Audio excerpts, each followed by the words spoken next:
Hopefully you are coming to this video from having watched the precursor video. That video is called Buying Small Gold and the Tiny Gold Paradox. That was about the smallest pieces of gold that you're usually going to find on the gold market. If you haven't watched that video, you might want to go back and take a look at it. I've got a link to it down below. And if you are coming for that video, after having watched it, I want to welcome you to the next step. This video is called Buying Small Gold and the Quarter Ounce Class Options. If you're new to the channel, I want to thank you for being with me here today. If you haven't yet subscribed to the channel, I'd love to have you go ahead and click on that subscription button. Remember, it doesn't cost anything to subscribe to a channel. It's just a way to show support. And if you're one of my returning subscribers, I want to thank you guys for being with me here. We get to look at some of the next level, right? These quarter ounce class size pieces. And as always, I'm going to ask for your tips and your hints at the end of this video, so maybe we can help educate some of those folks who are brand new to this bullion market. I like to begin my videos with a simple disclaimer. I am not a financial advisor. I'm not trying to offer you any kind of financial advice. I'm simply trying to share some of my experience having bought and sold precious metals and rare coins for the last 30 or 40 years. And I also like to start my videos off with a couple of definitions that you can be thinking about while I'm going through some of these exciting examples here. I really do feel these are exciting. And one of the reasons I'm making these videos is because when you first experience these things, the idea can be a little bit overwhelming. I want to take some of that nervousness and turn it into excitement. This is supposed to be fun. And I think by the end of this video, you'll have a better grasp on these next level pieces. The ideas that I want you to be thinking about, and there are two of them. The first one is the idea of actual gold weight. Actual gold weight is just what it sounds like. Sometimes gold coins are alloyed with another metal to give them a little bit of durability. That's for historical reasons. That's when they used to circulate, and sometimes we just carry on that tradition. But that can make it a little bit difficult to determine how much gold is included in some of these pieces, and there are websites, and I'll put a couple of them down below, where you can easily find the actual gold weight of these pieces that strips away the alloys or anything else that's included with them, so you can just focus on the gold weight, because that's really how these items should be priced. Actual gold weight. You're looking at an example of the actual gold weight of a $5 gold piece. We'll be talking about those a little bit later in this video. So you can see that you can access this information pretty easily, and it really does come in handy. Actual gold weight. The other idea that I wanted to bounce off of you is the idea of a restrike. What is a restrike? Sometimes coins are dated way in the back from when they are actually produced. And there are many reasons why countries might do that. They have to do with bookkeeping reasons. Sometimes there are certain premiums attached to an earlier dated coin. Sometimes it's just the ease of transactions. Lots of different reasons why countries would make restrikes. But the important thing to know about them is that those pieces are still legal tender coins in almost all circumstances. But because they are restrikes, they aren't collected in the same way that traditional coins are collected. It doesn't make any difference if a coin was made 100 years ago or 10 years ago. If you can't tell by looking at the date, you strip away that numismatic or coin collector appeal. And that can be a double-edged sword. We'll talk about that a little bit later when we talk about some of these pieces you'll see here on the right. So let's jump into it. The quarter ounce pieces, the quarter ounce class. We're going to start with these pieces because it's the most logical progression from the pieces that we looked at in the last video. You'll recall that we actually looked at the 1/10 of a troy ounce American gold eagle. This is an example of it right here. These are the next largest fraction of a troy ounce. These are 1/4 of a troy ounce. They are called a quarter eagle sometimes. So the nice thing about these quarter eagles is that this is a fraction that is really easy to figure on. As I'm filming right now, gold is right about $4,480 per troy ounce. So 1/4 of a troy ounce should contain approximately $1,120 worth of gold. You'll recall from that last video that we focused a lot on the premium. The premium is the amount that you have to pay over and above the value of the gold included in one of these pieces. We'll talk about premiums here in just a moment.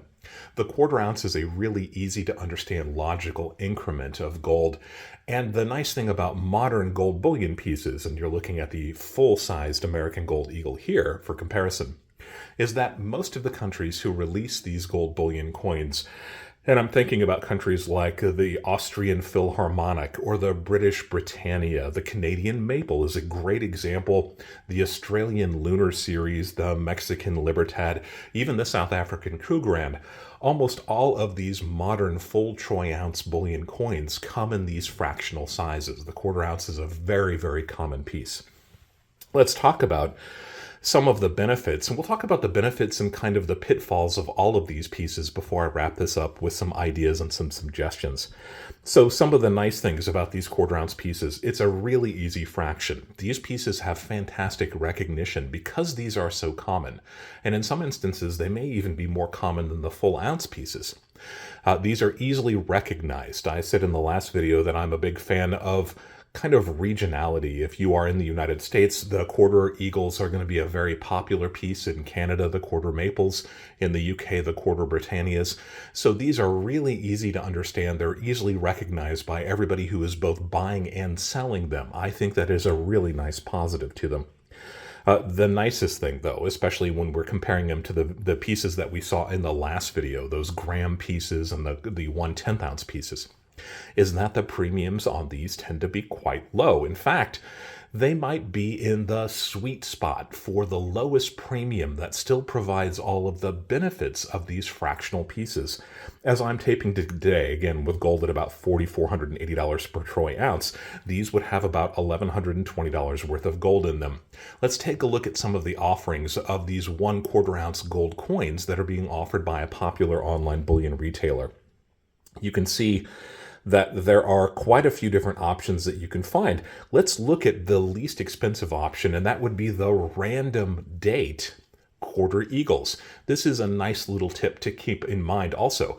Often the year that these pieces are being produced, if that year may be slightly more expensive, and it stands to reason people might give these as gifts for the holidays, for a birthday, for an anniversary, for a graduation. So the current year tends to be a little bit more expensive than the years that came prior. So by selecting a random date, if the date doesn't really matter that much to you, you can probably save a few percentage points. In this case, this is the least expensive option that they are offering. Those random date 1/4 eagles, $1,245. So you can see that works out to be about $125 premium. In the last video, we talked about the 1 gram pieces being about a $45 per gram price, the premium per coin. So if we're talking about the equivalent amount of gold, you'd be looking somewhere in about a $360 premium. So by going with the larger pieces, we are avoiding a lot of the impact of that tiny gold paradox and getting something where the premiums are actually a little bit more in line with what you might expect to pay.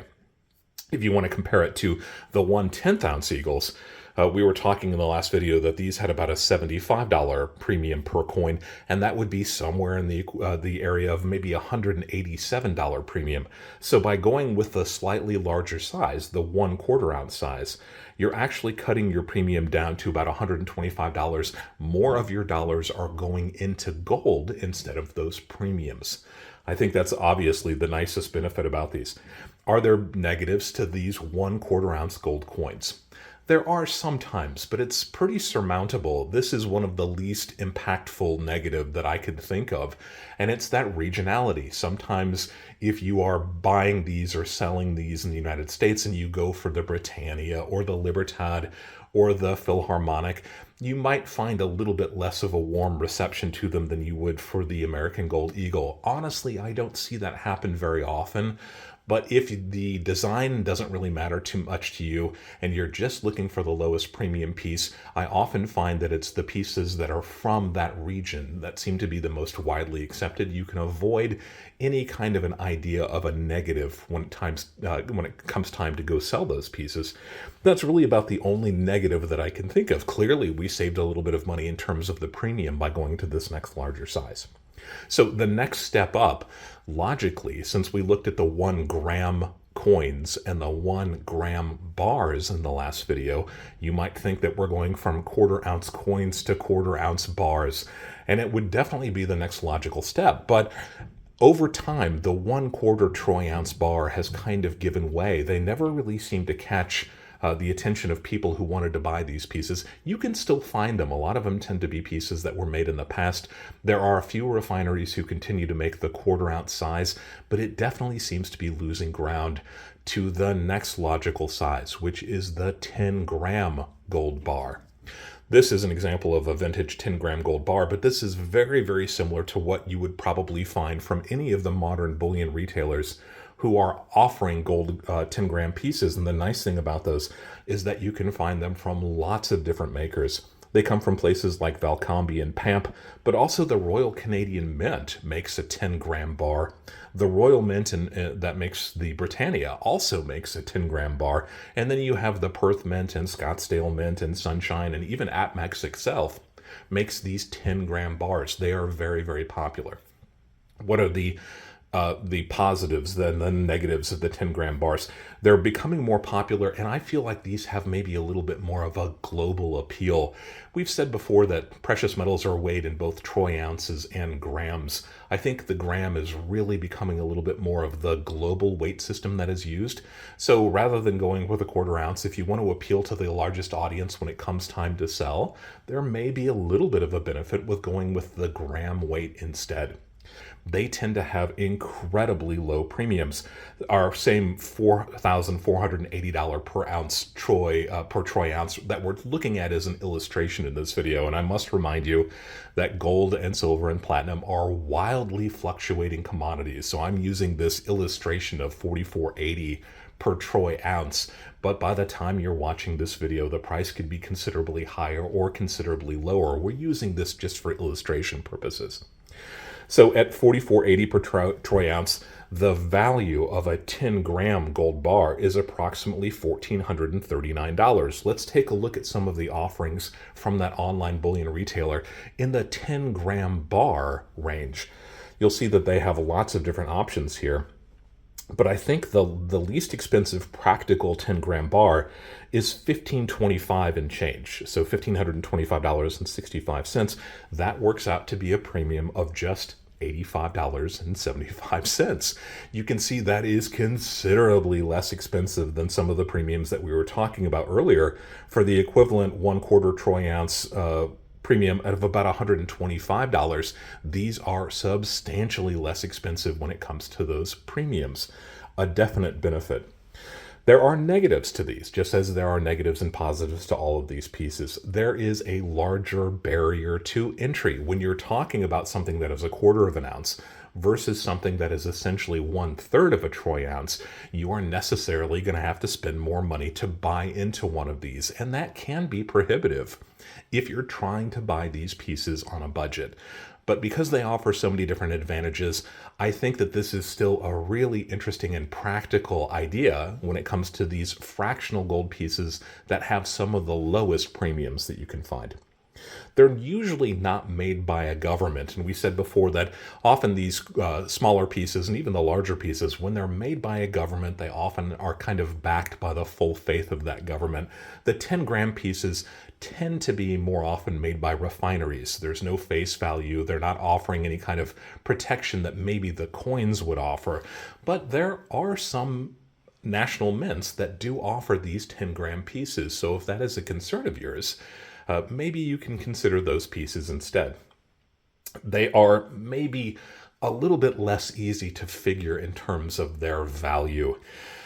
I know you're saying, Dub C, don't make me do math. If you are an older stacker, somebody who's been at this for a while, we tend to think of precious metals in terms of the value, the cost per troy ounce. So when you're shifting back and forth between troy ounces and grams, it can get a little bit confusing. But if you're brand new to this, kind of teach your brain to understand how much a gram is and what a gram sells for. I think it will benefit you. And the nice thing is that when you go to look up the price of a precious metal on any given day, and I'll put a link down below to one of the sites that I use most regularly, You can often find that they have a drop-down menu where you can change not only the currency that you're using. If you're not within the United States, you can change it to practically any currency that you want to in the world. But you can also change it from troy ounces to grams, and that way you can find out exactly how much 1 gram of pure gold is selling for on any given day. And from there, the math becomes very, very easy with working with grams, especially if you're working with something as simple as 10 grams. You're simply multiplying that price times 10. So while it is a little bit more complicated if you're used to a troy ounce, if you're using a website where it will tell you how much the gram is worth, it becomes really second nature to figure out how much these pieces cost or how much they're worth. In the last video, we talked about some of the easiest to understand, the nicest, the fastest, the least problematic examples of those small pieces. And now, since we've moved on to the quarter ounce class, since we're talking about 10 grams, obviously not quite the same as a quarter ounce, but very, very close. These make great options. If you want to stop right here, if you're new to this and you're thinking, got it, quarter ounce makes perfect sense, 10 grams makes perfect sense, that's as far as I want to go. I want to do some comparison shopping, and I want to get to the bottom of which of these is going to be the best for me. In that last video, I gave you some options that maybe push the limits a little bit. So if you're comfortable with this, come with me a little bit further as we talk about some of the other options that kind of fit into this quarter of a troy ounce range that can make some really, really good alternatives if these pieces are maybe not quite what you're looking for. So let's talk about some of these. The classic gold pieces that kind of squeeze within this quarter troy ounce range. I'm an American, so I've got to start with the American $5 gold piece. These are sometimes called pre-33 pieces because we stopped circulating gold coins in 1933. And what you're looking at here are some examples of our American $5 gold piece. You can see down at the very bottom it says 5D. These were issued for many, many years, and these were made in large quantities, so these can be found relatively easily. I like these classic pieces for an abundance of reasons, and I'll get into it in just a moment, but it is important to understand that while these pieces usually deal with either pure gold or else very easy to understand fractions of a troy ounce or grams, whatever your preference is, these pieces a little bit more complicated because they're often not made of pure gold, and that's where the concept of the actual gold weight comes in.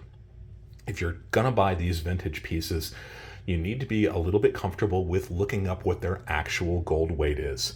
So we're talking about the American $5 gold piece. This is 90% pure gold, and each one of these pieces contains 0.242 of a troy ounce of pure gold in the form of the 90% pure gold. So if you want to think about it in terms of percentages or in fractions, we're looking at 1/4 of a troy ounce in terms of the American Gold Eagle quarter ounce. That would be expressed as 0.25 of a troy ounce, while the American $5 gold coin from the past would contain 0.242. So 0.25, 0.242. You can see that they are actually quite close. Let's talk about some of these other pieces. Next in line is the British sovereign. This is one of my favorite pieces to stack, and it has been for many, many years. This was the gold coin that was kind of the standard that was used in the UK and all of the Commonwealth countries from the early 1800s, and they continue to make these to this day, though, of course, nobody is circulating gold coins anymore. These are beautiful pieces. They are absolutely stunning when you get a nice example in hand, and when I think of a gold coin, these are often what I think of. We compared these to the American $5 gold piece because in terms of their actual gold weight, they are very similar. These are actually 91.7% pure gold, but their actual gold weight, when we start looking about the actual gold weight, 0.235 of a troy ounce. Again, 0.25, 0.235. You can see just how close these pieces are to 1/4 of a troy ounce of pure gold. And the nice thing about these pieces, and we'll talk about it again in just a moment, is that the premiums on these can be some of the least expensive that you're going to find. You're looking at the actual gold value today while I'm filming of one of these beautiful British sovereigns, and it says they contain $1,067 worth of pure gold. And that same bullion retailer that we were just looking at has examples for as low as $1,093. So these pieces can be had for a premium as low as $26 a piece. That blows out of the water all of these examples that we saw here. Of course, they do come with some issues, and we'll talk about those in just a moment also. Mexico has released a 10 peso piece. And we talked about the very small Mexican coins in the last video earlier. You can see it says 10 pesos, that's 10 pesos. So this is a very, very similar piece in terms of its actual gold weight. 90% pure gold, its actual gold weight 0.2411 of a troy ounce. Again, 0.25, 0.2411. That really, really close fraction, a quarter of an ounce. They're a little bit trickier to find, but we can talk about that too. And then finally, so many people in the last video asked me the questions, why didn't you include the Latin Monetary Union gold pieces? Well, the answer is because we were dealing with the smallest practical units of gold. That was the 1 gram and the 1/10 of a troy ounce. But what those people were referring to is these absolutely beautiful coins that date back to the early 1800s. In the early 1800s, the country of France decided to start standardizing the weights and purities of their gold and silver coins. And a lot of other countries followed suit to make trade much easier. What that means is that many countries issued these coins of this size. They kept different designs on them, but they were all of the same weight, the same size, and the same purity. And for the modern gold buyer in the 2020s, this becomes a very attractive alternative. You're looking at some French pieces here. This piece is called the Angel sometimes, and they're not too far off. This is actually kind of a classic Greco-Roman genius, sometimes called a personal angel. It is a beautiful coin. These date from the late 1800s. The next series that came after was what we call the Rooster series. This also a 20 franc piece, the same denomination with just a beautiful design change. And then this is an example of a Swiss piece from the same period of time, another absolutely gorgeous example. The nice thing about these Latin Monetary Union pieces is that they are slightly smaller than our quarter ounce range. Remember, you said that the quarter ounces would be 0.25. These Latin Monetary Union pieces are 0.1867. So they're actually kind of closer to a fifth of a troy ounce if you want to think about it in terms of fractions of a troy ounce. But that's a benefit too. Just as we said the 10 gram pieces are maybe a slightly higher barrier to entry because they weigh more, these pieces at just shy of 1/5 of a troy ounce contain less gold, and therefore they can be purchased a little bit more affordably than some of these larger options. The positives.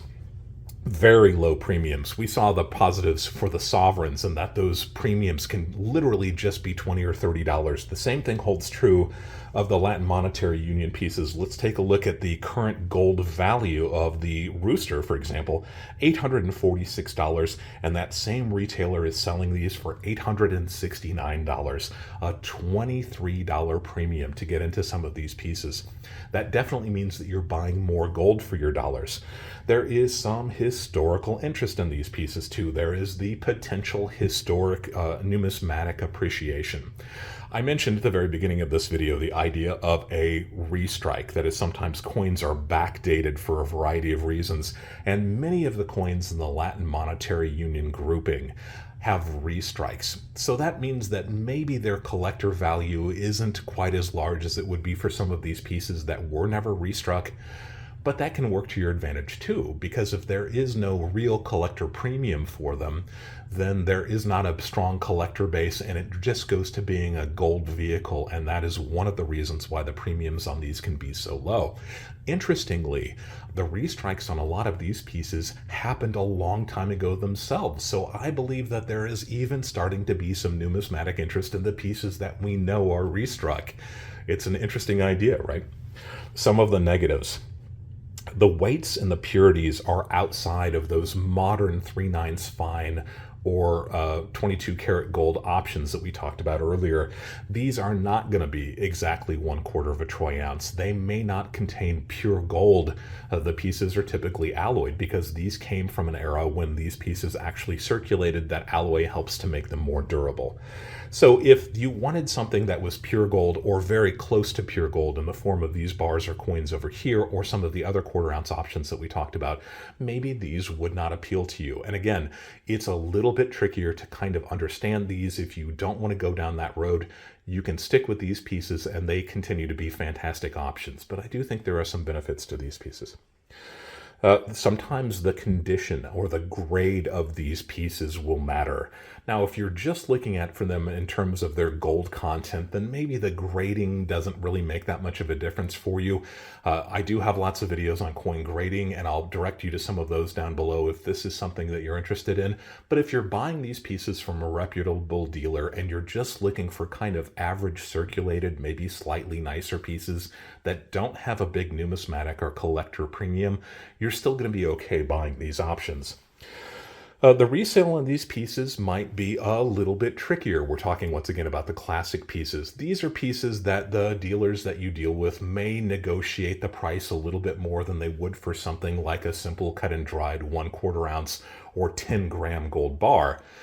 But I find that the dealers who do that are just as likely to be the same dealers who complain that while there is no collector base for these in their area, there might not be a collector base for these because they are bullion coins. So I really feel like that's kind of based on the dealer that you're working with. I honestly have never had any problems trying to resell any of these classic pieces myself, and that's one of the reasons why I like them so much. The fact that they are potentially restrikes, and you can learn a little bit more about each one of these series and figure out which of the dates are the restrikes. It's not that tricky to do, and again, I'll direct you some websites down below where we talk about restrikes and some of the videos that I've made about them. That can be seen as a negative or a positive, right? If you're dealing with the pieces that aren't restruck, then maybe those pieces might have a little bit of numismatic premium, and again, that's a nice tip. Sometimes dealers don't know or don't care what those restrike dates are, and because of that, you might be able to pick up the dates of the pieces that are actually have some numismatic premium for the same idea, the same price as these restruck pieces have. Again, a little bit more nuanced, but I think you can probably handle it, right? So let's recap some of these different options and some of the reasons why I like these pieces so much. The 1/4 ounce class of gold bullion may be the new sweet spot. As we continue to see prices go up, these used to be considered kind of the second class versus the one full troy ounce versions of all of them. But as these prices continue to go higher and higher, a lot of people are being priced out of the market of the large pieces, and these smaller pieces are definitely becoming something that more people are looking for. The 1/4 ounce class might be the exact piece that you want because it's a nice combination of divisibility, the smaller units, and all the flexibility that comes along with that, combined with a very low premium in some of these pieces too. They also have the smaller sizes, and that can work in some people's budget when you're looking at things like dollar cost averaging. If the full troy ounce vehicles are outside of your price range and you want to set aside a specific amount to invest on a regular basis, that's what we call dollar cost averaging. And the nice thing about dollar cost averaging when you're looking at these smaller units is that you can kind of set it and forget it. You're investing or putting a certain amount of money on a regular basis into the market. These smaller pieces become a little bit more affordable, and they mean that you don't have to save up and miss out on timing when to buy the larger pieces. You can just go ahead and buy the smaller pieces instead. So the smaller pieces do work for some people who are trying to do this on a budget and don't have the resources to buy the full troy ounce vehicles. Some tips: buy these pieces from a reputable dealer. Buy them from somebody who knows what they're doing. Make a nice connection with the dealers that you're working with, whether it's online or these small shops that may be local to you. But it's very possible that your local dealer or those bullion retailers will have some options that maybe you haven't thought about. I like the idea of being able to peruse different pieces and pick those pieces that excite me outside of just kind of the most normal, commonly encountered pieces. I like that tip also. Comparison shop. We talked about that in the last video. Online dealers in particular, it's very easy to compare those pieces. Go ahead and look at 3 or 4 or 5 different online retailers. And remember, if you are okay buying online, if this is something you feel comfortable about, don't hesitate to look for those online dealers' eBay stores, because many of the bullion retailers have eBay outlets and the prices may be even lower than you see on their websites. And it also comes with benefits like maybe free shipping or different dates, those kinds of things. So definitely check into those online bullion retailers' eBay stores. And then consider the concept of dollar cost averaging. The fact that you can get into these pieces on a much more affordable basis than the full troy ounce pieces means that these pieces may be more attractive to you as you're trying to build an amount over time. Look into dollar cost averaging. I think it makes a lot of sense with these fractional pieces. The idea of the 1/4 ounce class pieces of gold that you can actually physically hold in your hands. If you have questions about any of the pieces that we talked about here today, by all means leave a question down below. You know, I'm fond of saying if you've got a question, there's a good chance somebody else has that question. Let's see if we can answer it for everybody. If you are new to the channel, I'd like to once again ask that you subscribe to the channel and also hit that notification bell, because I generally debut new videos on Friday evenings. I'm usually there as we're watching those videos premiere for the first time, but we often go live immediately after those premieres. So that is a great opportunity to take a deeper dive into the pieces that we just got done discussing, but the floor is also wide open for pretty much anything that you want to talk about, any questions or comments you want to make, as long as it's dealing with precious metals and rare coins. The floor is wide open. This is a great opportunity to exchange some ideas, to meet some new people in the community, even chat with some of my fellow YouTubers. We often show up in each other's live streams. These lively live streams are a fantastic way to start the weekend. I'd love to invite you to come to the next live stream. If you are watching this premiere with me on a Friday night, stick around for the live stream. Hit that notification bell so you can see when I'm premiering new videos and when I'm going to go live. I like to end my videos by saying, always be learning. And thank you for allowing me to be a part of your journey as we go deeper into the world of coins and physical precious metals.